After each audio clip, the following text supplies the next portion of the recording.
Boa noite novamente a todos, a todas. Um grande prazer termos aqui hoje essa possibilidade de escutar o professor Gregório Mesa Quadros.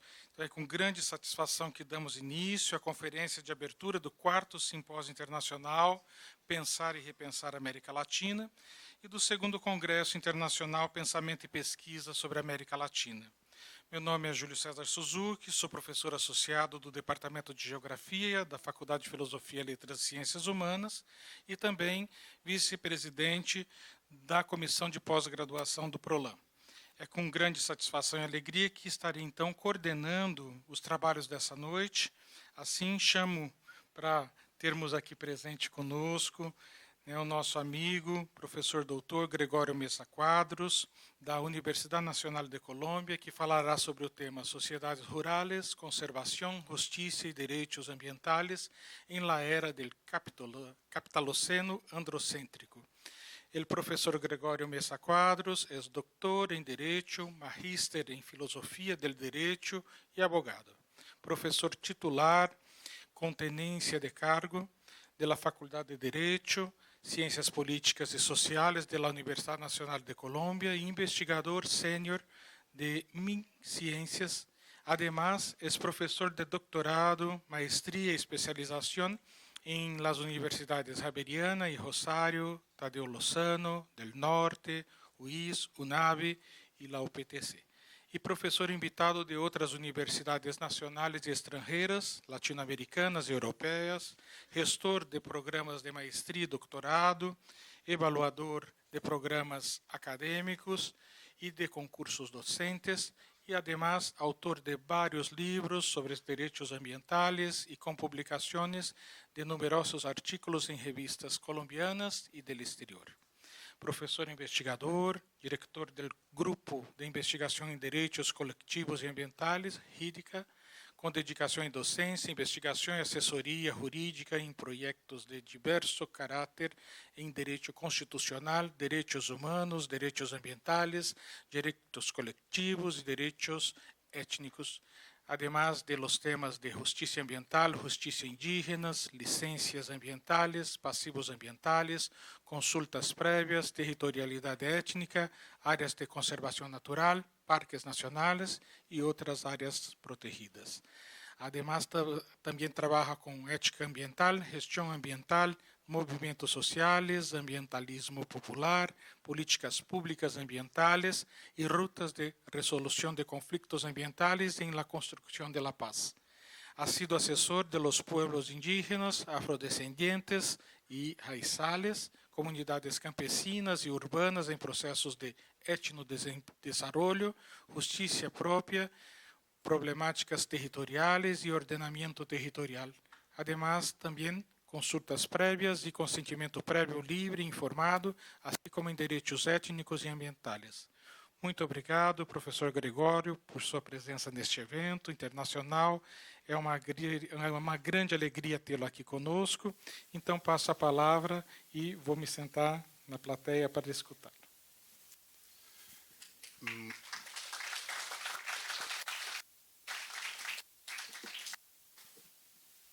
Muchísimas gracias, profesor Suzuki. Muy buenas noches para todos. Es un verdadero honor y placer estar en la USPI, estar en este auditorio y, en primer lugar, sentirme un poco estresado después de las palabras de las y los presentadores, porque me siento abrumado y muy honrado.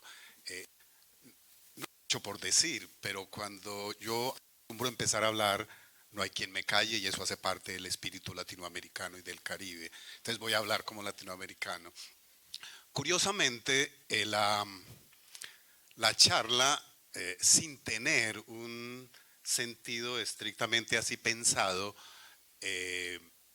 curiosamente lo que se dijo, tanto en el foro como ahora en la inauguración, está muy en el sentido de lo que yo he venido trabajando en los últimos 35 años.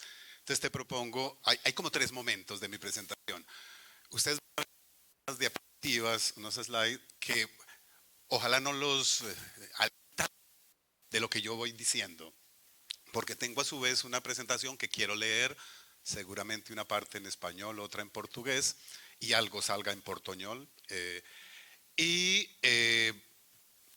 Hay un momento en el cual las diapositivas, digamos, están más lentas por aquello de que yo quiero decir algo sobre lo que aparece en las diapositivas. La presentación que tengo tiene justamente el espíritu latinoamericanista, porque le mostraba a Vini hace un momento cuando se estaba hablando, esta es mi tesis doctoral, traje varios ejemplares para la USPI, ya están en la Facultad de Derecho de la USPI, allá en el centro, pero este mapa me lo ideé yo porque es Latinoamérica. Mi tesis doctoral enuncia desde el comienzo la idea de una perspectiva ambiental latinoamericana y del Caribe. O sea, cómo pensar el mundo de manera distinta a como el norte global nos ha enseñado que debe mirarse. Entonces la presentación de hoy es un poco eso, cómo mirar distinto, cómo leer distinto, cómo pensar distinto y cómo actuar distinto. Ese es un poco el sentido. Y ese pocotón de palabras, sociedades rurales, conservación, ambientalismo popular, justicia y derechos ambientales, quiero hacerlo desde un concepto que, copiando a unos cuantos, yo junté palabras que es la perspectiva que quiero manejar. Esta idea de no estamos en cualquier momento del mundo, estamos en una era que yo denomino androceno capitalocéntrico, y si a alguien le gusta a la inversa, puede ser el capitaloceno androcéntrico o el androceno capitalocéntrico, son lo mismo. Y la reflexión surge con ocasión de que en el año 2000, muchas y muchos de ustedes deben haber leído la palabra antropoceno, creada por dos profesores del norte global, que nos definieron justo en el año 2000 en una página de una revista especializada, que habíamos entrado en una nueva era geológica. Habíamos abandonado el Holoceno y estábamos en la era del Antropoceno. Yo, que soy jurista, las 2 primeras semanas la palabra me gustó mucho, pero como soy profesor de Derecho Ambiental y tengo que responderle a mis estudiantes en el pregrado, la especialización, la maestría y el doctorado, pues las preguntas de los estudiantes inmediatamente le reclaman a uno si eso que alguien dice tiene sentido o tiene conexión. Y a las 2 semanas un estudiante del pregrado en Derecho me pregunta, profesor Mesa, ¿y qué opina del concepto de antropoceno? Y inmediatamente hay que responderle a los estudiantes, esa palabra es interesante, pero desde el punto de vista del derecho ambiental no es cierta, es una fake news. Es un buen concepto, insisto, pero desde el derecho lo que hace es cambiarnos la lógica, porque nos está echando la culpa a todos los seres humanos, a la humanidad, de la crisis climática, que es una de las expresiones principales de la crisis ambiental y civilizatoria. Y entonces yo debo empezar a construir un concepto y dije, no, el derecho ha sido dicho en versión masculina, machista y patriarcal, y veo que Rita estará, creo que es el día jueves, conversando, y acostumbro citar a Rita Segato porque es una mujer maravillosa que nos cuenta muy buenas historias, y esta idea del derecho dicho en versión masculina en los últimos 7 milenios, pero además no es desde cualquier lugar del androceno, es decir, el derecho que se dice desde los machos patriarcas varones, sino en una forma capitalista de comienzos del siglo XXI que desarrollé en mi tesis doctoral. Esa es un poco mi idea. Entonces quiero empezar con la siguiente reflexión. A manera de introducción, los grandes problemas y conflictos que aquejan a la humanidad en las últimas décadas son el resultado de una relación hegemónica dominante de cerca de 5 siglos de predominio del androceno capitalocéntrico, forma concreta de separación del ser humano de la naturaleza desde la visión eurocéntrica y usacéntrica del mundo. La conflictividad ambiental, sus causas, consecuencias y la necesidad de resolverla pasa por reconocer las limitaciones estructurales del pensamiento liberal moderno como uno de los responsables de no tener respuestas concretas para su resolución, sino que persiste en fórmulas reconocidas de separación, segmentación del mundo y de la vida, y de primacía del individualismo, el egoísmo y la competencia en todos los asuntos que implican las relaciones entre las culturas y los ecosistemas. La universidad, como uno de los centros de producción, este es un tema de quienes estamos 60 años y somos hombres, tenemos un problema en una de nuestras glándulas, entonces es la hora de tomarme una pastilla. La universidad, como uno de los centros de producción y reproducción del conocimiento, no puede ser ajena a estos debates y tampoco puede estar por fuera de la búsqueda de soluciones a la crisis ambiental y civilizatoria que tiene como ejes centrales de sus causas y consecuencias la crisis climática, las pandemias, la destrucción de la biodiversidad, el incremento cada vez mayor de hambrientos y sedientos en el mundo y una cada vez más restringida democracia. Esta ponencia busca presentar desde el conocimiento alterno, producido desde la universidad con estudiantes, profesoras y profesores y comunidades locales, urbanas y rurales marginalizadas, una nueva forma de sistematización del pensamiento alternativo latinoamericano y del Caribe, desde esos pueblos y sociedades rurales que sobreviven con dignidad a los embates del capital que despoja, comete etnocidio, ecocidio y ambientalicidio a sus territorios y culturas.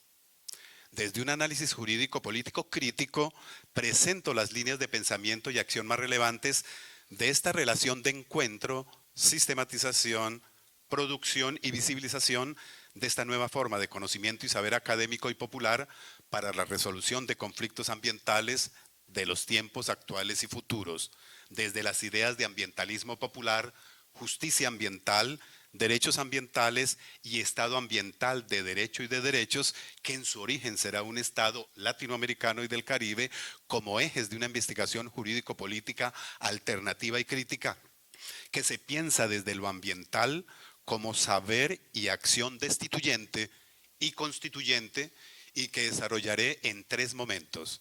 El primero, destituir lo sectorial y parcial como contexto negativo del quehacer humano y universitario generado en el norte global en los últimos 5 siglos. Segundo, algunos elementos para constituir lo integral y sistémico desde lo rural alternativo. Y tercero, algunas transformaciones básicas en el mundo del derecho, la política y otras disciplinas sociales y humanas que agrupo en 5 dimensiones iniciales. Primero, una nueva concepción del ambiente. Segundo, una concepción de los derechos.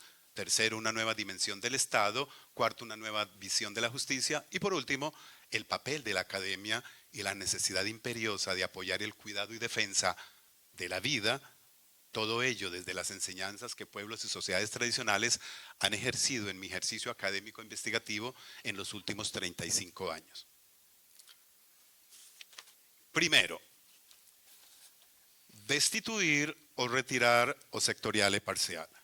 É necessário superar visões separadas e segmentadas do mundo e da vida, pois isso tem contribuição para a perda de horizontes múltiplos e diversos que poderiam ajudar a compreender, desaprender ou reaprender saberes e conhecimentos esquecidos, desconhecidos, negados e perseguidos.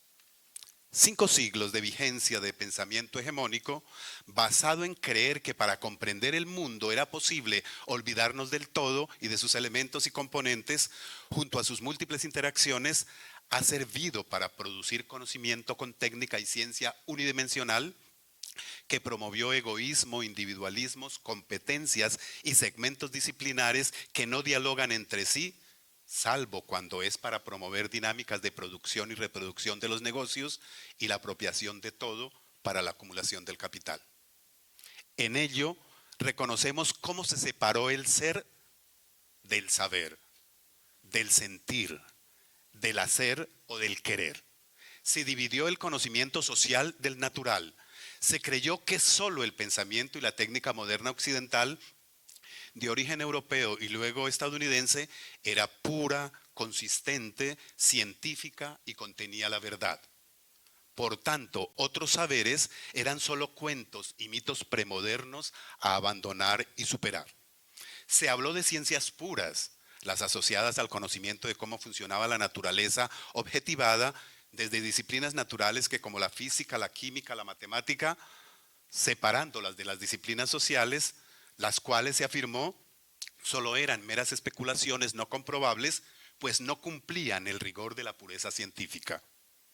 El derecho, como disciplina social, basado entonces en la ley natural y divina cristiana de corte europeo, sirvió para imponer las visiones de conquista y colonización de otros mundos, prohibiendo el derecho propio y de origen de pueblos y sociedades tradicionales y ancestrales propias o originarias de este territorio llamado Abya Yala, por los pueblos y sociedades tradicionales y se creó el mito del descubrimiento de lo que hoy se llama América. A esa ley y derecho de origen se le tildó de mito y charlatanería, pasando por herejías y sacrilegios hasta llegar a conceptos y denominaciones más recientes que solo llegan a ser meros usos y costumbres, pero nunca serán verdadero derecho, es decir, derecho puro europeo. Las diversas formas de negación de humanidad de los habitantes de estas tierras sufrieron castigos, se les llamó hordas y tribus, se les prohibió hablar su propio idioma y se afirmó que hablaban lenguas de diablos, pues solo eran idiomas los que hablaban los civilizados europeos. No podían desarrollar sus prácticas culturales, pero eran solo actividades paganas junto a cultos satánicos, incluso realizadas por no humanos o seres que no superaban la mera animalidad. El derecho se fue especializando en subdisciplinas. En primer lugar, con vigencia del derecho privado que se concretó en las revoluciones burguesas del siglo XVII y XVIII con el triunfo de las nuevas formas de intercambio basadas en el individualismo propietario inglés y luego estadounidense, basado en el pensamiento de Locke.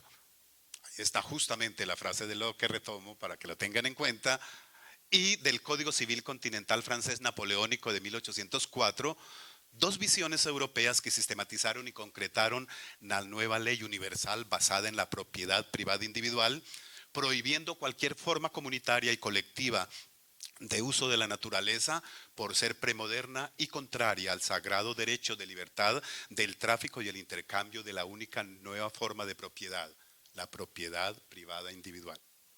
Tardíamente, en el siglo XIX, aparecen las visiones administrativistas del derecho y se avanza lentamente a la publificación del derecho, apareciendo además del derecho privado, que era solo civil, comercial o financiero, y de las demás formas del negocio privado, incluidas las figuras de familia y el matrimonio, algunas disciplinas de lo que luego se denominará el derecho público, como el derecho penal, el derecho administrativo, el derecho constitucional, pero disciplinas que no dialogan entre sí, sino que a veces se oponen y defienden autonomías acríticas, favoreciendo a sectores y actores con gran poder.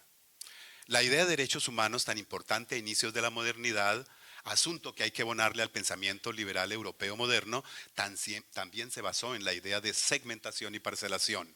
Se indicó que los únicos derechos solo eran los primeros, los que llamaban civiles y políticos.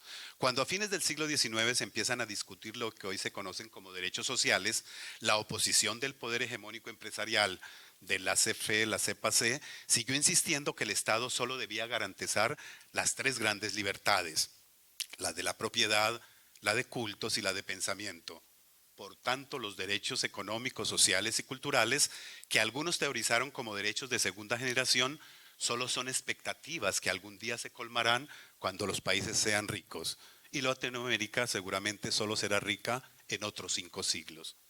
En este escenario aparecen luego lo que algunos denominan como derechos de tercera o cuarta generación, los colectivos y ambientales, los cuales son catalogados por el pensamiento liberal y neoconservador como solo ideas sin sentido de algunos loquitos ecologistas o ambientalistas que se oponen al desarrollo del progreso, la ciencia y la técnica contemporáneas, de corte esencialmente usacéntrico, con ideas de vigencia eurocéntrica que tienen en Hayek, 1945, Harding, 1968, Nozick, 1971, y los Friedman, 1976, de la Escuela de Chicago, el origen y concreción del pensamiento neoliberal que Reagan en Estados Unidos y Thatcher en el Reino Unido llevaron a la práctica y que hoy gobierna el mundo. Ello ha tenido como resultado que tipologías de derechos llevan a sus disciplinas del derecho, que siguen la idea de segmentar y parcelar el mundo de los seres humanos, que además deberá estar separado del mundo natural, ya que desde el siglo XVI se impuso el hombre sobre la naturaleza, pensamiento liderado por Bacon, Galileo, Copérnico, Newton y Descartes, quienes indicaron que para conocer el mundo había que separarlo y segmentarlo, y luego tratar de unir las piezas de la visión mecanicista del mundo, asunto que hoy nos tiene con los problemas y conflictos, resultado de esa visión hegemónica que luego expertos de la técnica, de la economía, el derecho o la ingeniería están profundizando. Una teoría de los derechos en perspectiva de integralidad y procesualidad podría contribuir a transformar la anterior visión segmentada y parcelada del mundo. Hay una diapositiva sobre mi teoría de los derechos, que es la número, oh, qué vergüenza, olvidé ponerle el número. Esa es exactamente la número, se me perdió, la número 24. Y la podemos dejar ahí un momento. Segundo, constituirlo integral y sistémico. El pensamiento, 24, esa es la 21, 22, esa, muy bien, gracias. Constituirlo integral y sistémico. El pensamiento y la acción de sociedades tradicionales de estos territorios de Abya Yala antes de la llegada del conquistador europeo a fines del siglo XV y comienzos del XVI se distinguía claramente de la visión sectorial y parcelada que se llegó a imponer, y afortunadamente después de 5 siglos sigue vivo ese pensamiento y esa acción, no solo en el discurso, sino también en prácticas concretas de pueblos y comunidades tradicionales indígenas, afros, raizales y colombolas étnicas y campesinas rurales y algunas otras urbanas marginalizadas que viven y piensan de otra manera distinta a la visión hegemónica del mundo y de la vida. Este pensamiento espiral y circular que trata y logra entretejer en juntanza los circuitos del mundo y de la vida se caracteriza por caminar por la senda de la integralidad y de la procesualidad, conectando, reconectando, juntando, tejiendo y sumando lo que otros separan y segmentan. De aquí que buena parte de los grandes pensadores del mundo, reconocidos hoy como ambientalistas y ecologistas, permítame citar algunos y algunas, perdón por dejar muchas personas por fuera, Vandana Shiva, Maristela Esbampa, Rita Segato, Susan George, Marina Silva, Augusto Ángel, Orlando Falsborda, Francisco González, Julio Carrizosa, Leonardo Boff, Pablo Freire, Marina Silva, Teotonio Santos, Astrid Ulloa, Alegría Fonseca, Margarita Marino de Botero, Enrique Lev, Víctor Toledo, Joan Martínez Alier, Eduardo Gudinas, Jorge Richman y un estadounidense, Barry Commoner, entre otras y otros, gran parte de su pensamiento lo desarrollan a partir de sus relaciones prácticas y vivencias con las sociedades tradicionales anteriormente enunciadas, buscando superar el déficit del pensamiento moderno euro y usacéntrico. Faltó citar, lo tenía en el original, a Amartya Sen y a una mujer maravillosa que tuve el honor de conocer antes de irme a hacer el doctorado a Europa, la primera premio Nobel de Economía. Desde su pensamiento y trabajo con comunidades en Estados Unidos se vino a probar si su teoría era cierta en Colombia. Y esta mujer maravillosa logró justamente unos años después, con esa teoría, ganar el premio Nobel. Dejo el nombre sin decirlo para que lo busquen en la web, porque el profesor Google a veces sabe de eso. Desde nuestra experiencia académica, investigativa y de extensión a la comunidad, las 3 actividades misionales estatutarias de la Universidad Nacional de Colombia, desde nuestro grupo de investigación en derechos colectivos y ambientales HIDCA, desde hace 25 años venimos relacionándonos con pueblos y sociedades tradicionales y hemos encontrado algunos elementos ya no solo de oposición, sino muchas veces incompatibles con la visión capitalista androcéntrica que presentamos a continuación en la siguiente tabla. Esta tabla es la siguiente. Una visión desde el ambientalismo popular, que es un concepto que creo yo en el año 98, con ocasión de presentarme al examen de admisión en una universidad europea, y la idea de respuesta a Crutzen y Stormer con el concepto de antropoceno, que yo le he bautizado capitaloceno androcéntrico. Ustedes verán fórmulas concretas de oposición entre lo que significa la visión capitalista en el tiempo del androceno y la versión de pueblos, sociedades tradicionales que piensan distinto el mundo, y que creo que ahí sería la idea de pensar y repensar Latinoamérica y el Caribe, en últimas Abya Yala, llevado al siglo XXI. A mí me parece de la mayor importancia estos elementos porque destaco no solamente a veces las contradicciones entre esas formas de pensamiento, sino por mi trabajo con comunidades desde hace 35 años, empezando por pueblos indígenas en Colombia y en otros lugares de América Latina. No solamente son contradictorias, sino mayoritariamente incompatibles. Hay una incompatibilidad material entre la forma del ser del capitalismo y la forma del ser de las sociedades tradicionales. Por eso les cuento, para mí ha sido absolutamente maravilloso ese trabajo, porque 5 siglos de resistencia y de reexistencia, algo nos tienen que enseñar a la academia de por qué siguen vivos esos pueblos y comunidades después de 5 siglos de embate y de destrucción. Y algo tienen de resiliencia estas comunidades, estos pueblos, estas sociedades en sus ecosistemas. Y lo son justamente por lo que pelean. No solamente pelean por defender su vida propia y seguramente la de todos los seres humanos, y aquí paso a hacer un ejercicio, me disculpan. Lo aprendí con ellos hace 35 años. Y en español y en Colombia decimos ponerlos la camiseta. Entonces me voy a poner una camiseta. Ponerse la camisa, creo que en portugués se dice ¿cómo? ¿Sí? Colocar la camisa. Entonces voy a ponerme la camiseta porque creo que nos hace mucho más latinoamericanos. Y esta es una camiseta de la sede Amazonia de la Universidad Nacional de Colombia, la frontera con Brasil en Leticia. Y entonces, esta camisa me la puse el día de mi presentación en la COP16 en Cali para recuperar lo que significa el pensamiento étnico de que hay que proteger los ecosistemas, empezando por Amazonia. El clima del mundo depende de Amazonia.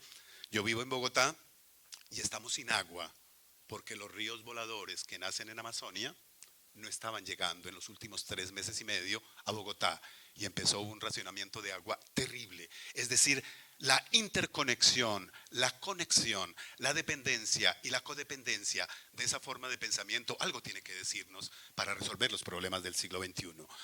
No es que yo esté invitando a volvernos indígenas, yo tengo 3 nacionalidades. Seguramente, por algo que dijo Julio César hace un tiempo, tendría una 4ª nacionalidad que sería la brasilera, pero yo soy nacional colombiano, soy nacional de un pueblo indígena colombiano, de una nación indígena originaria, los Suba, y tengo otra nacionalidad de otro pueblo indígena de Colombia que me bautizaron por los rituales indígenas por mi trabajo con ellos. Es decir, en Colombia tengo la nacionalidad de la nación colombiana y 2 nacionalidades de 2 naciones originarias de Abya Yala. En estos elementos que presento de contradicción, oposición e incompatibilidad, es ahí donde podemos destacar algunas de las dimensiones claras de tal enfoque alternativo, vivo y práctico. Quiero insistir en eso, no es solo teoría. Los pueblos y sociedades tradicionales de Abya Yala no solo dicen muy buenas teorías, viven lo que enuncian, pongan atención a eso. Y el capitalismo y el capitalismo androcéntrico es esencialmente enfoques teóricos convertidos en fake news.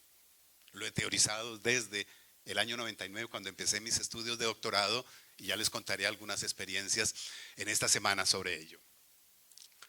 Este enfoque alternativo, vivo y práctico, que en lo concreto no solo es usualmente contradictorio con las propuestas foráneas, coloniales e imperiales, sino que en ocasiones es incompatible, ya que, por ejemplo, visiones étnicas tienen un estándar ambiental de cuidado y protección de la naturaleza mucho más amplio y complejo que los que formulan los Estados-nación, de los que formulan las Naciones Unidas o las empresas y sus ONGs del norte global que agencian la depredación y contaminación, a pesar que lo hagan pintándose de verde sin serlo, como el conocido greenwashing. Hay una diapositiva del greenwashing, creo que es anterior, no sé si ustedes la vieron pasar, nos ayudan a decir si esa diapositiva más adelante del greenwashing es la número,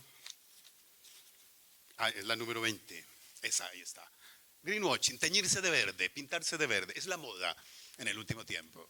Se tiñen de verde los candidatos a cualquier corporación pública, se tiñen de verde. Las universidades nos pintamos de verde sin serlo, pero sobre todo se tiñen de verde las empresas, especialmente las empresas transnacionales. Me bajo yo del avión en Cali a la COP16 y en el aeropuerto una empresa transnacional verde. Ecooro es una empresa, es una pena que no se vea. Ecooro es una empresa transnacional minera canadiense con capital estadounidense, surafricano y australiano. Llegó a extraer elementos del ambiente, la naturaleza en Colombia. Y nuestra movilización, con apoyo desde la academia, logramos que el Ministerio del Ambiente no otorgara la licencia ambiental.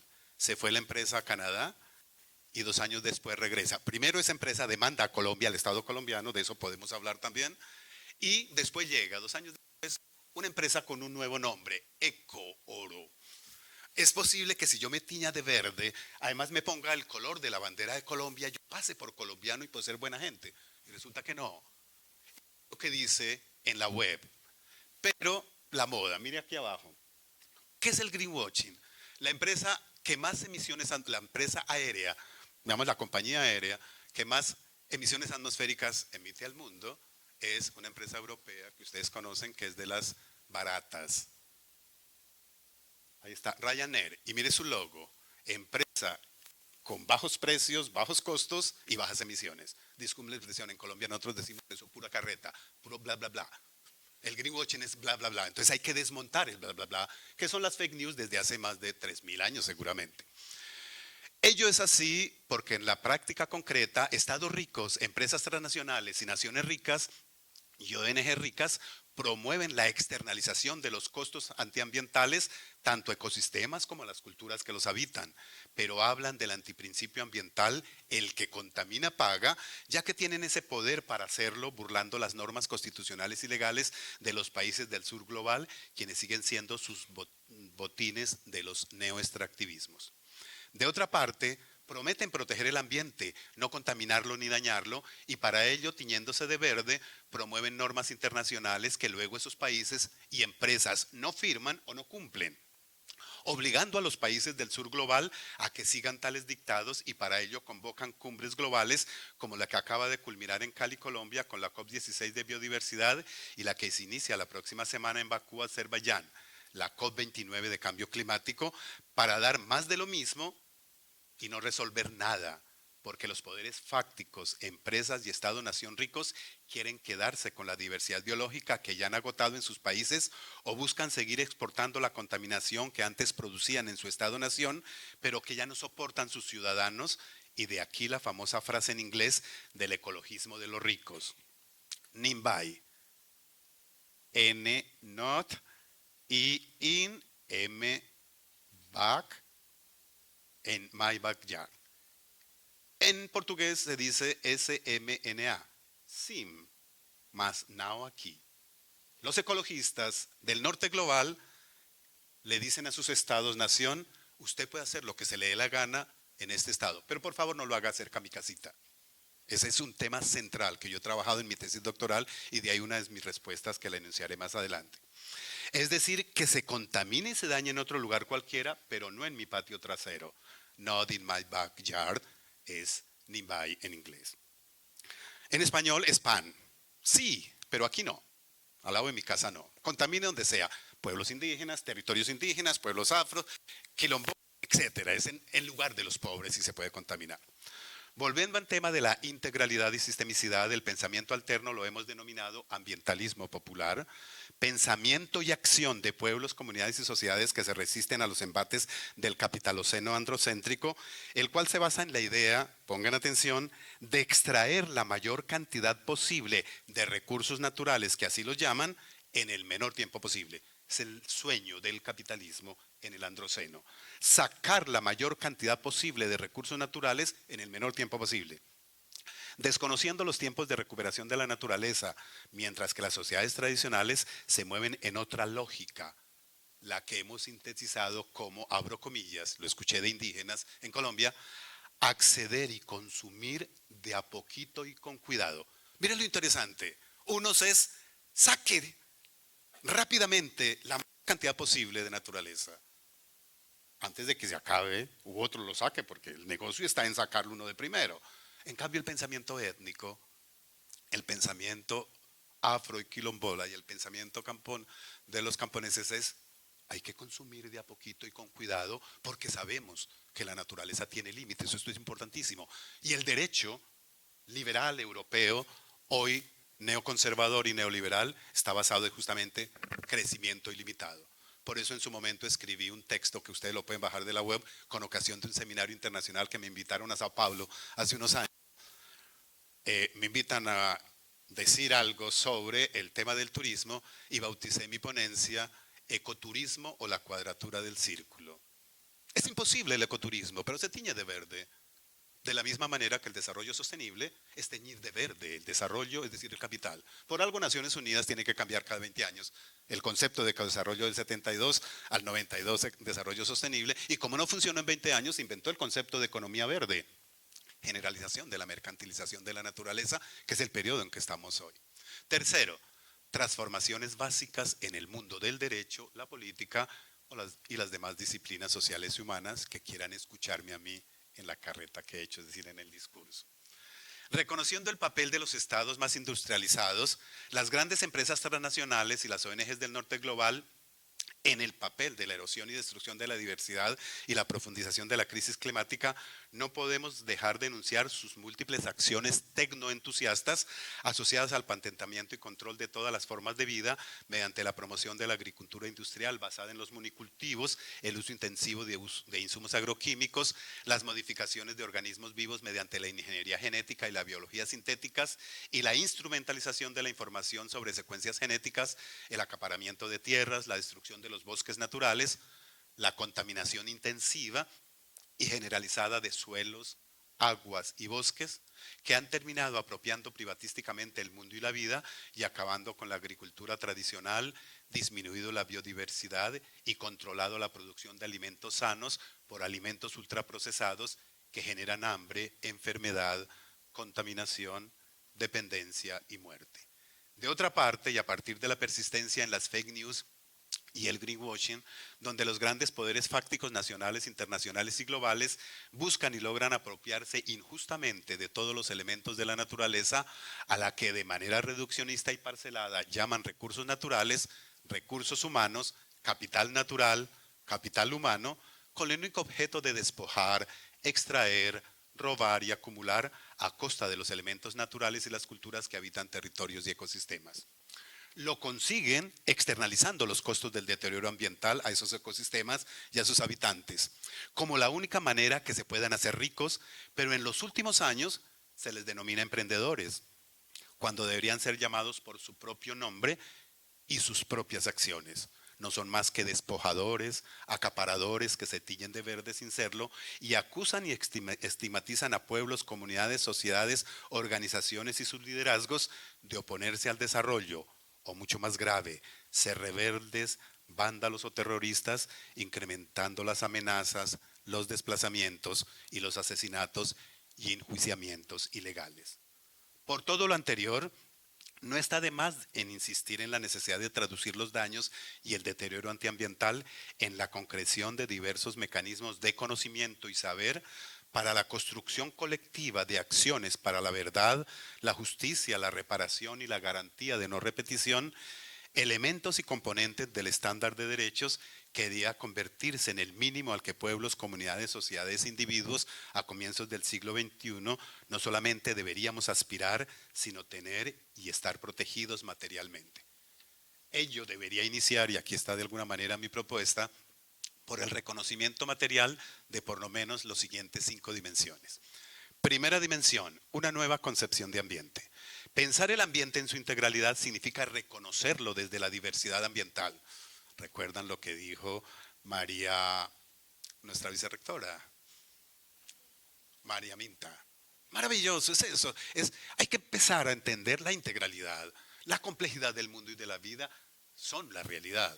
El derecho, en particular el liberal, se expresa de otra manera. La diversidad ambiental, ojo, no medioambiental, no como dicen en español y dicen en portugués, medio ambiente, es el ambiente completo. Pueblos y sociedades tradicionales no separan ni segmentan. La separación vino de Europa, no olviden eso. Para ser latinoamericanos de verdad y del Caribe tenemos que transformar esos conceptos. Es mi llamado especial que hago en la noche de hoy. Tenemos que transformar conceptos que han reducido el mundo y la vida. Y la diversidad es la gran riqueza de este subcontinente. Es decir, la diversidad ambiental, tanto la natural como la cultural, en que se asienta y donde, por ejemplo, las sociedades tradicionales y el discurso alternativo ambientalista en estricto sentido no divide ni parcela el mundo y la vida, como lo sigue haciendo la sociedad occidental moderna, neoconservadora, contraria a la visión de sociedades tradicionales que creen y practican una visión de interrelación e interconexión con lo que denominamos naturaleza. A manera de ejemplo, esta consideración fue elevada a rango constitucional en Colombia en 1991, a propuesta de constituyentes indígenas, quedando consagrada la diversidad natural y cultural como el reconocimiento que hizo nuestro constituyente de la realidad colombiana, común a muchos países latinoamericanos y del Caribe, incluyendo Brasil, Bolivia, Ecuador y tantos más, precisando además el deber del Estado de proteger tanto la diversidad natural como la diversidad cultural, pero no se lleva a la práctica porque el poder hegemónico del capitaloceno androcéntrico lo impide. Esto nos lleva a reconocer en estas dos dimensiones el concepto clave y claro de ambiente, como el del todo que integra la diversidad natural o ecosistémica y la diversidad cultural, los dos grandes subsistemas que integran el ambiente. B, o segundo, una teoría de los derechos ambientales. Desde la concepción integral del ambiente, con certeza deberá cambiar y transformarse la visión de los derechos. La idea de los derechos ambientales, que la creo en 1997, es mi concepto. Es un problema que Naciones Unidas no me cite, pero no va a nada, me interesa es que la desarrolle. Mi idea de los derechos ambientales son todos los derechos. Fue una formulación que busca superar la estrecha visión liberal que lo reduce solo a unos y no a todos. Esta visión requiere ampliación del ámbito de moralidad y protección a otros seres y no solo a todos los humanos, sino incluyendo derechos de los ecosistemas y sus elementos, como los ríos, los bosques, los animales silvestres o derechos de la naturaleza en su totalidad, desde un nuevo contrato ambiental, es decir, la conjunción entre un contrato social renovado y un contrato natural que nos permita reconectarnos con la naturaleza y con los demás seres humanos. Ello es así porque la visión integral y sistémica practicada y defendida por sociedades tradicionales nos ha orientado desde comienzos de la última década del siglo XX para profundizar nuestra teoría de los derechos ambientales como el conjunto, devolvamos a la teoría de los derechos, creo que la 24, como el conjunto integrado de todos los derechos, tanto los derechos de los seres humanos que vivimos como parte de culturas específicas y concretas, como los derechos de otros seres en la naturaleza, ya sean de algunos componentes de los ecosistemas como los ríos, los bosques o los animales silvestres, como de los mismos ecosistemas o de la naturaleza toda en su conjunto. Para una comprensión integral está esa diapositiva que hayamos visto. Pero quiero destacar esta reflexión. Pero paradójicamente, a fines de la década pasada, algunos parlamentos y luego jueces terminan reconociendo formalmente derechos de elementos de la naturaleza, tales como el río Wanganui por el Parlamento neozelandés o el río Atrato por la Corte Constitucional de Colombia, o los glaciares y ríos Ganges y Yamuna por el Tribunal de Uttarakhand y Nainital en la India. Pero en sus decisiones, pongan atención a esto, no citan ni recuerdan que tal pensamiento es más antiguo que la fecha de tal decisión. Le digo a mis estudiantes en Bogotá y lo digo aquí en la USPI, la historia del derecho y los derechos es más antigua de lo que nos cuentan las normas, las decisiones de los jueces y los enfoques teóricos que se construyen en la universidad. El pueblo maorí de Wanganui empezó a pelear con el imperio inglés 145 años atrás de que el río Wanganui era un sujeto de derecho y no los nombraron en el Parlamento neozelandés cuando decide que el río Wanganui es sujeto de derecho. De la misma manera que la Corte Constitucional de Colombia, a quien aprecio mucho y defiendo algunas de sus decisiones, no nombró a los indígenas del río Atrato ni a la población afrodescendiente del río Atrato, sino que citó a un profesor indio, Babi Cade, muy interesante. Pero pongan atención, le digo también a mis estudiantes, lo digo aquí, dime a quién citas y te diré quién eres. Porque si no citas tú a un personaje norteamericano o europeo, tus textos no se leen, tus textos no rinden puntos. No sé si conozcan la idea del puntímetro, que es muy común en Colombia y en Latinoamérica. Profesores que lo único que se dedican es son republicanos. Republican aquí, republican allá y no hacen investigación seria y concreta. Y entonces hay que recordar que la idea de derechos de la naturaleza es pensamiento étnico, milenario. Para que nos vengan a decir que fue el Parlamento neozelandés el que definió eso, o que la Corte en 2016 colombiana decidido eso. Creo que la verdad tiene que ver con eso. Y nosotros como academia y como académicos tenemos que contribuir a recuperar la memoria de esas teorías y prácticas de esos pueblos y sociedades que lo vienen trabajando desde hace mucho tiempo.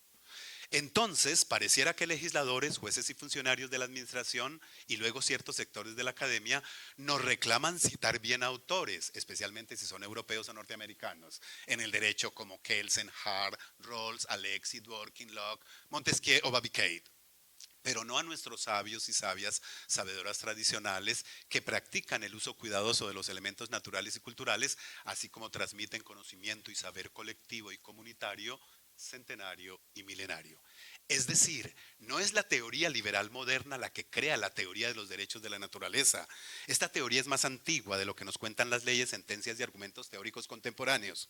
Es tan antigua que seguramente, esa es mi teoría, fue la primera expresión del derecho construido por humanos, pues nos permitió sobrevivir a los homínidos y primeros sapiens cuando sacralizaron la naturaleza y superaron la primera gran extinción de fauna cuando éramos solo cazadores hace un poco más de 50.000 años atrás. Asunto que nos recuerda por qué el jaguar es sagrado para las sociedades tradicionales amazónicas o la vaca es sagrada para los hindúes y el ñu y la gacela para múltiples pueblos de la parte surcontinental africana a la que debemos mucho. Tercero, estado ambiental global de derecho y de derechos. Deja en esa diapositiva un momento. La idea de una nueva forma Estado, pongan atención a esta que es mi práctica y es uno de los centros de mi teoría. Desde la perspectiva integral sistémica global del derecho y los derechos es necesaria para transformar visiones antiguas y poco prácticas para resolver problemas y conflictos de los nuevos tiempos caracterizados por la no vigencia de límites artificiales, ya que por ejemplo la contaminación no pase de un lugar a otro como en la línea fronteriza imaginaria entre Estados Unidos de Norteamérica y Canadá, o entre el estado de Mato Grosso y Pará. ¿Recuerdan esa línea artificial que separa Mato Grosso de Pará? ¿Será que esa línea sirve para que la contaminación no se mueva de un estado a otro? Pues no. Los límites naturales hace unos 100 años eran un límite a la contaminación para que se fuera de un lugar a otro. Esos límites naturales eran dos grandes límites, las altas montañas y los océanos. Si ustedes recuerdan, la crisis climática empieza a evidenciarse con el deterioro de la capa de ozono en el sur de la Patagonia argentina y chilena. ¿Cuántas fuentes móviles y cuántas fuentes fijas había en el sur de la Patagonia chilena y argentina? Muy poco. La contaminación generada en el norte global se mueve por el globo sin ningún límite. Ergo, mi teoría era, en los años 90, fue mi objetivo central de mi tesis doctoral es, ¿cuál forma de Estado hay que pensar para el siglo XXI? Y ahí es donde está la respuesta. Hay que pensar el Estado más allá de los límites estrechos del Estado-Nación. El Estado-Nación fue creado hace 5 siglos justamente, comienzos del siglo XVI, hoy no resuelve conflictos humanos. Mejor ejemplo, la pandemia.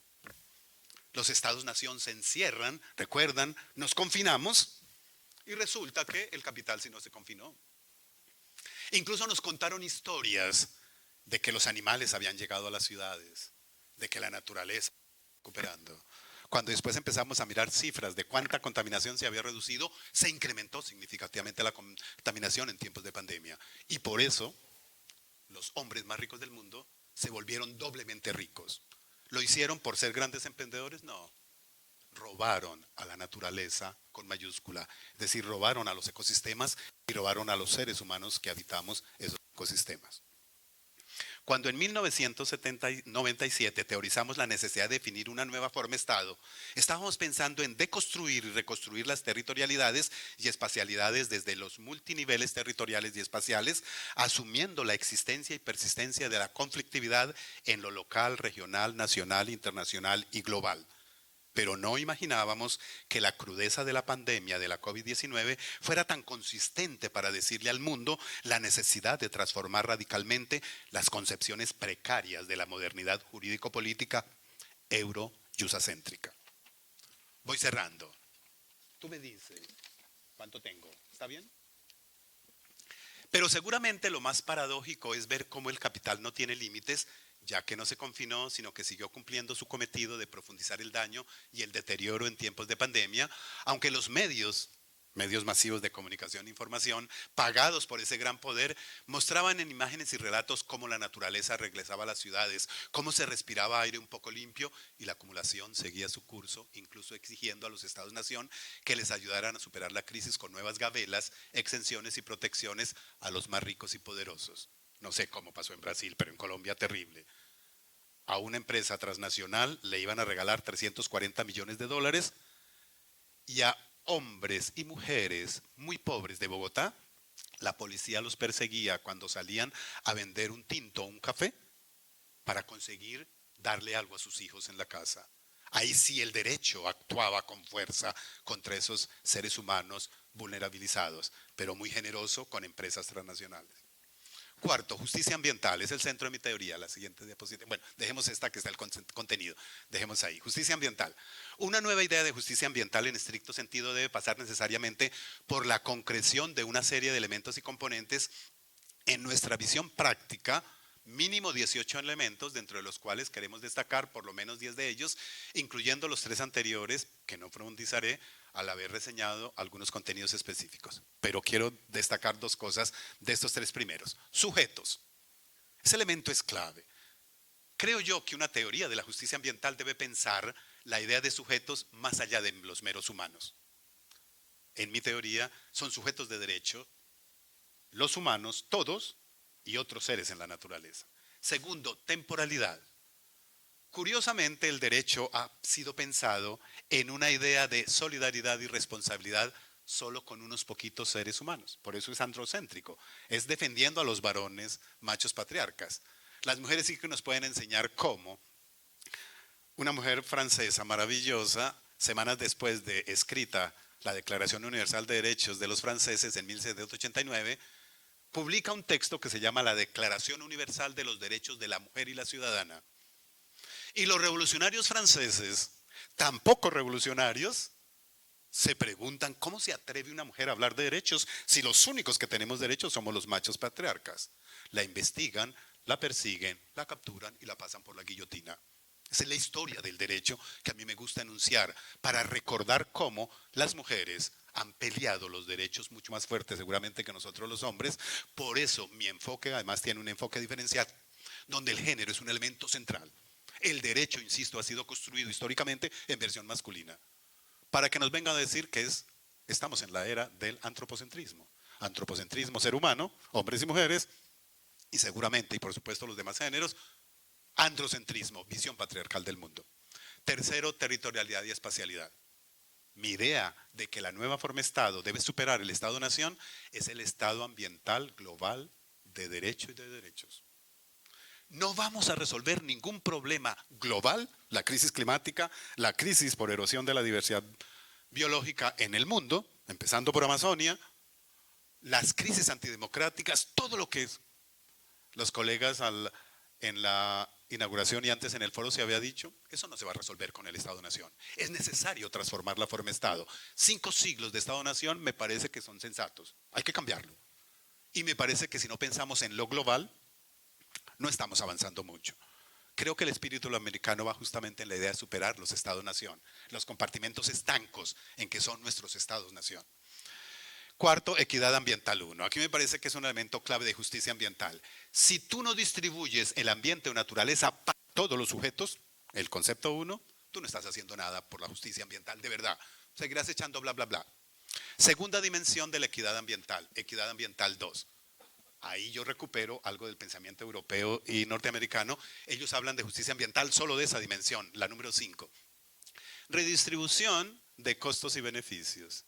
Pero en Cali yo decía, la única posibilidad de creer en la equidad que plantea las Naciones Unidas y los Estados ricos y ONG ricas en Cali, en la Convención de Diversidad Biológica, la COP16, es, si algo me puede parecer a mí un poquitín equitativo, es que los Estados ricos y las empresas ricas solo tengan el 1% de compartir el 100%, porque el otro 99% son de los propietarios de la diversidad biológica, pueblos y sociedades tradicionales del mundo. Que no me vengan a decir que es equitativo una cifra distinta. Y reto, le decía yo en Cali, Reto a académicos y a políticos que demos la discusión de la equidad, porque la equidad tiene nombre propio. La equidad en el mundo, desde el capitaloceno androcéntrico, en Colombia le decimos coloquialmente la ley del embudo. ¿Cómo se le dice aquí? ¿Conocen la ley del embudo? Lo ancho para el capital y lo pequeñito para los pueblos y sociedades tradicionales y los países del sur global. No me gusta esa ley. Es una ley injusta, inequitativa. Hay que transformar eso. Sexto imperativo ambiental. Regla básica de universalización de los consumos y desechos. A la regla general del capitaloceno androcéntrico, que es desarrollo sostenible, pintarse de verde, yo le opongo otra regla. Una regla de universalización de los consumos basada en satisfacción de necesidades básicas y no de deseos y preferencias. No sé si leyeron la semana pasada cómo Oxfam en el último informe nos dice que los 5 hombres más ricos del mundo, que son a su vez los hombres que tienen las empresas más ricas del mundo, que se hicieron ultra ricos, ya más ricos de lo que eran con la pandemia, son los dueños de las tecnologías de la información y la comunicación. Todos nos confinamos, todos dábamos clases por internet, ¿recuerdan?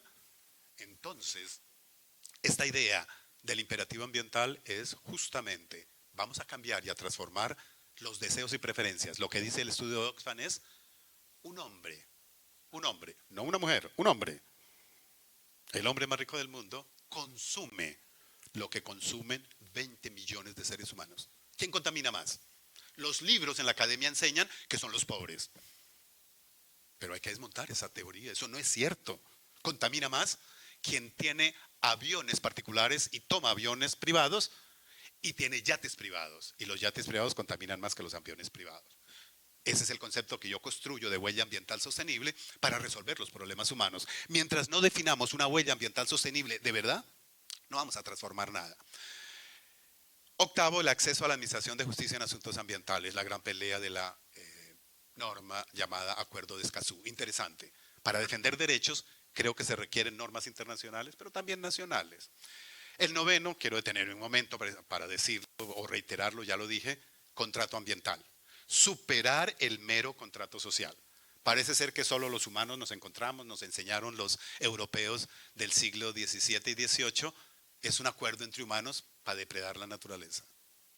Se requiere un contrato ambiental que significará, por lo menos en mi teoría significa, contrato social. Por supuesto que hay que rehacer un contrato entre humanos, pero sobre todo se requiere una reconexión con la naturaleza.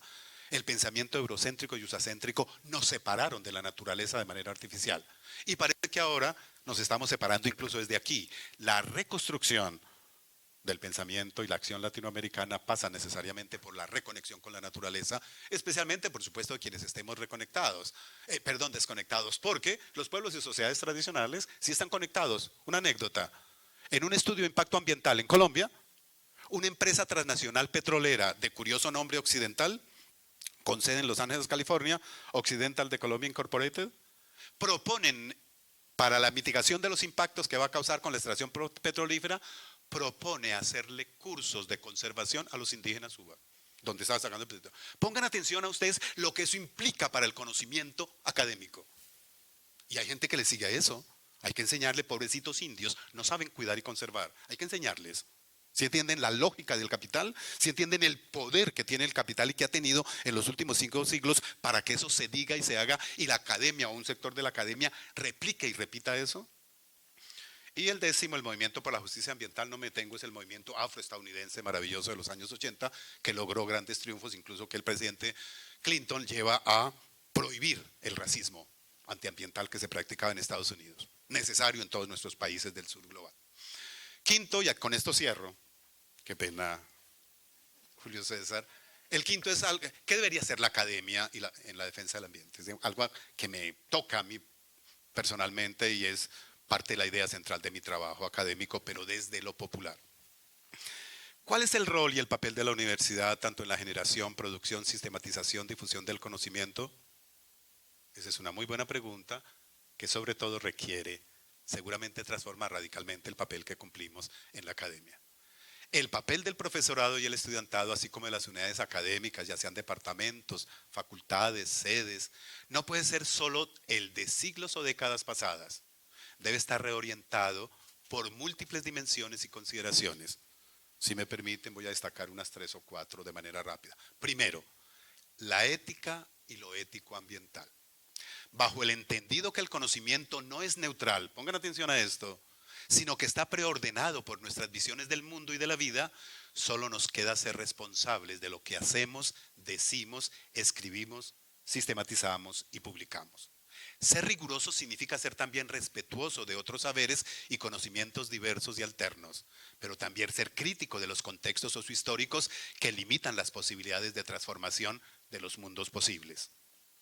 Debemos distinguir claramente la verdad de las mentiras, de la compra y venta de conciencias, de convertir al conocimiento solo en mercancía y negocio.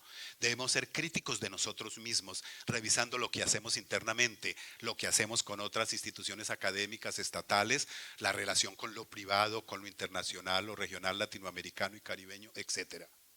En estos tiempos de crisis sistémicas, es antiético instrumentalizar y permitir instrumentalizar a la universidad y la academia para negar su ser y existencia, privatizándola y negándole ser pública, un bien común de las naciones. No es que me oponga a la universidad privada, pues también soy profesor de múltiples universidades privadas, de Colombia y otros países de América. Mi oposición es a la visión apropiacionista y privatista que ha llevado al desastre del mundo en los últimos 5 siglos. Segundo, conocimiento para la acción y la movilización participativa y comunitaria. Ser académico desde mi visión significa ser, pensar y hacer para el futuro con pleno reconocimiento del presente y el pasado, la cual requiere de una universidad pensada en la diversidad, o mejor, lo dije en el foro, en la pluriversidad, la cual necesita memoria ambiental para defender y proteger la diversidad ambiental, es decir, tanto la natural como cultural, pues lo diverso ambiental es tanto natural como cultural, intelectual, social, ideológico, simbólico, etc. Pero este conocimiento no solo se produce y reproduce para la endogamia y el acrecentamiento de los egos, debe ser puesto al servicio de la sociedad y las transformaciones necesarias que requiere en tiempos de grave crisis ambiental y civilizatoria, que deberá empezar por superar la separación artificial de lo humano con la naturaleza. Ello es así porque las dos grandes formas de movilización y acción pasan primero por la movilización del pensamiento y las manos y las paticas. Y estas dos últimas solo se moverán en el sentido correcto y pertinente si lo que tenemos y producimos aquí arriba es pensamiento crítico, alterno, ambiental. Uno de los elementos centrales del servicio como devolución social del conocimiento y saber universitarios se dan cuando la universidad devuelve al país pensándose desde lo público y lo común, destacando campos abiertos, biodiversos en la naturaleza, miles de ecosistemas y miles de culturas. Y este campus de Butantá es un muy buen escenario. De ejemplo de ello lo hemos estado trabajando desde nuestro grupo de investigación en derechos colectivos y ambientales HIDCA, con pueblos, comunidades y sociedades tradicionales, étnicas y campesinas y urbanas marginalizadas desde los múltiples enfoques, contenidos y conceptos. Devolvámonos. Ahí está, muy bien. Esos elementos. Ahí hay 24, llevamos 58 en este momento de líneas de enfoque de trabajo con comunidades. Como ustedes van a tener la presentación, no me detengo, voy a cerrar. Tercero y último, academia universitaria desde lo público, lo común y lo de todos. Superando visiones asimétricas de dominación, expoliadoras, extractivistas, coloniales e imperiales nocivas, de corte euro y usacéntricas, patriarcales, racistas, sexistas, territoriales o de otro tipo, por vivencias prácticas y mentales, donde la solidaridad, el cuidado, el bienestar, la inclusión, las interrelaciones y las codependencias horizontales orienten el quehacer, el saber, el ser, el pensar, el estar, el conocer, el alimentar, el soñar y el caminar siempre con otras, otros y otros. Asimismo, deberá pensarse de lo colectivo superando lo individualista, las competencias y el egoísmo por visiones compartidas por la solidaridad, la responsabilidad y la sostenibilidad. Ojo, sostenibilidad, no desarrollo sostenible, sino principio de sostenibilidad en estricto sentido, que entiende las diversas articulaciones de los conocimientos, promoviendo redes, rizomas y mingas, como dicen los indígenas en Colombia. Desde conocimientos y saberes múltiples y diversos ambientales, más allá de los lenguajes del androceno-capitalocéntrico basados en el greenwashing del desarrollo, la adaptabilidad, la recuperación o la sustitución, promoviendo debates actuales centrales como la crisis ambiental y la crisis civilizatoria sobre producción, reproducción y custodia del conocimiento y los saberes, como si solo fuéramos un museo convencional. Como he indicado a lo largo de mi presentación, seguramente lo ambiental como enfoque integral y sistémico de los demás enfoques diferenciales, relacionales, interdependientes e integradores puede ser un mecanismo, ojo, solo un mecanismo pertinente y necesario para contribuir a analizar, comprender y buscar y encontrar soluciones a los problemas y conflictos humanos entre nosotros mismos y nosotros los humanos con la naturaleza. Tal ruta me permite recomendarles a todas las personas aquí presentes, empezando por las y los estudiantes, en la necesidad de avanzar en diálogos inter, multi y transdisciplinares. Es decir, especialmente a las y los estudiantes, les invito a ser muy indisciplinados e indisciplinadas para superar el monólogo liberal del capitaloceno androcéntrico. Hoy más que nunca es necesario resistir, reexistir y construir otros mundos posibles. Lo rural, lo étnico y lo popular ya lo contienen. Este Congreso, esta universidad pública, esta ciudad, este estado, este maravilloso país, Brasil, y nuestra gran tierra madre latinoamericana y caribeña, Abya Yala, son ya un buen ejemplo de ello. Muito obrigado.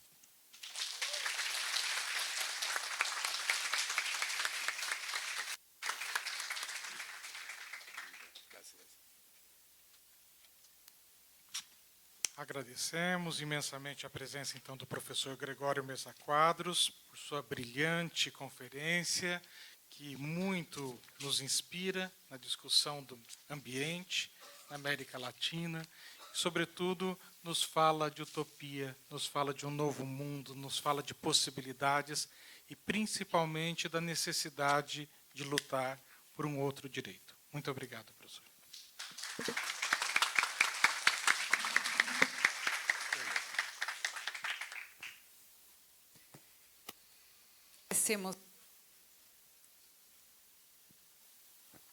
Agradecemos imensamente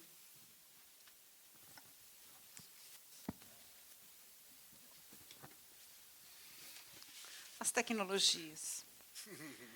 Agradecemos imensamente a presença do professor Dr. Gregório Mesa Quadros por sua brilhante conferência, que muitos nos inspira na discussão do meio ambiente na América Latina. E convidamos a professora titular Marilena Proença de Rebelo de Souza para entregar uma lembrança do Prolan e do Brasil. Marilena.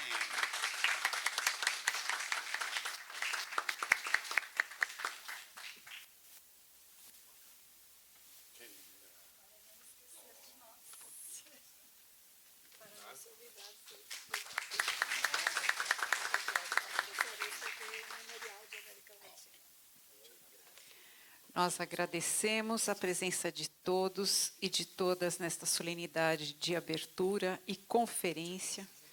Mais uma vez, ressalto que nós todos ansiamos que os trabalhos e pesquisas dedicados a este evento venham contribuir com a pacificação, diálogo e integração dos povos latino-americanos, a cooperação e desenvolvimento da América Latina, sempre olhando para a nossa Pachamama, nossa Mãe Terra, e convidamos todos vocês a comparecerem e participarem dos eventos ao longo desta semana. Amanhã, no dia 5 de novembro, estão previstas atividades. Às 9 horas serão apresentados os seminários de pesquisa.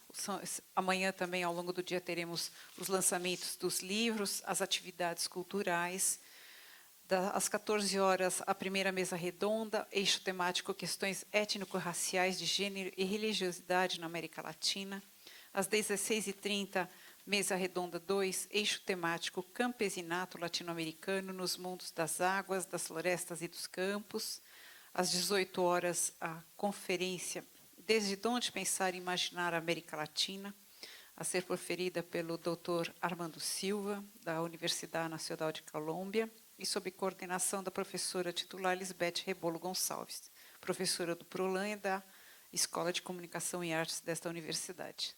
Todos os eventos estão disponíveis no site deste evento e nos painéis na entrada do auditório. Desejo a todos uma boa noite e um bom retorno. Até amanhã.